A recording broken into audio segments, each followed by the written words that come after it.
Well, we're fortunate to be interviewing TJ Singh. He's the Associate Director of Capital Solutions at ASB Bank Limited, and he's a New Zealand Asian leader, emerging leader. So how does it feel to be emerging, TJ? Yeah. So TJ, tell me about your own journey. Were you born in New Zealand or?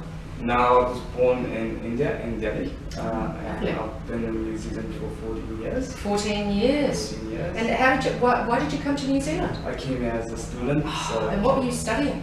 I studied international business and management. Where were you studying?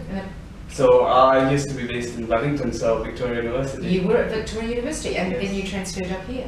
Yes. All right. Well, so tell me, is your family here, or are you just here by yourself? So I met my wife first year in New Zealand. Is she a Kiwi or a? No, she's Japanese. So Oh my goodness. got a multicultural Interesting. family. We've got Yes. 3 kids. Oh, you've got 3 children. Yes, I do. Delightful.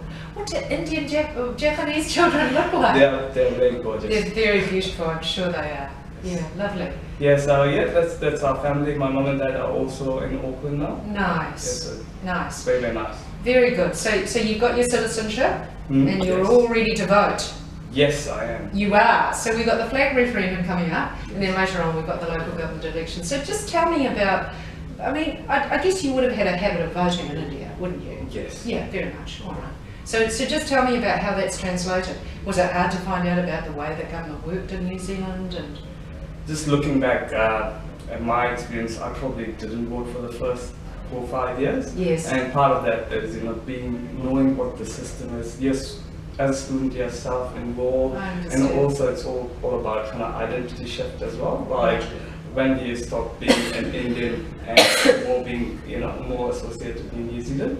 So as a journey, I think I've been quite lucky to be involved in organizations like Ernst & Young and then ASB, where you just build that, where there's open discussion about things like referendum, there's open discussion about voting, and you learn a lot. So I've become quite passionate about things like that. How do you get involved in community? And part of that is having a voice, and that's why I believe it's important to.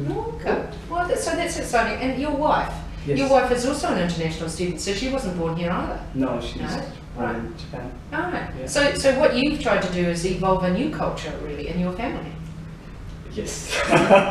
we've got a unique thing going. Yes. So what language do you speak at home? So my kids are very interesting. So my wife only speaks Japanese to my kids, and I only speak Hindi. And then at school they speak English.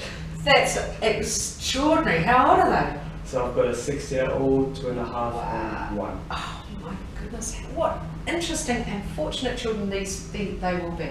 Well, because they can speak Hindi and they can speak Japanese. Oh, It's going to be let's hope so. fantastic for their brain development. I wonder what that's like for their English. It might be a bit garbled, but never mind, they'll get to school. So tell me, a lot of migrants don't vote. You can understand that. They come here.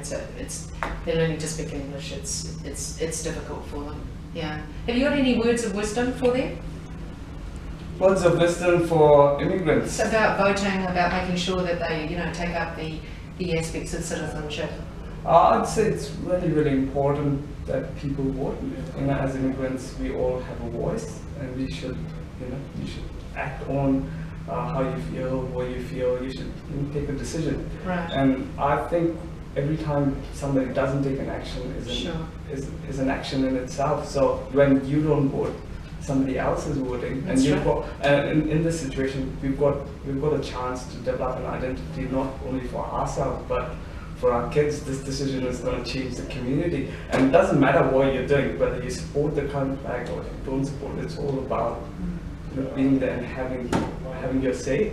And this will be what we'll be telling our 10 years, 20 years time to our kids, that we were there when this decision was made about New Zealand's identity. So I'd say have a voice, that's what I'd say. And what about the local government elections later this year? I'd again say, you've got, if you're passionate about health, education, anything that you're passionate about, by voting, you're supporting a party, you're supporting a system. And what you're doing there is you're raising your voice, so you should execute on your choices. Fantastic. Thank you very much, TJ. Thank you.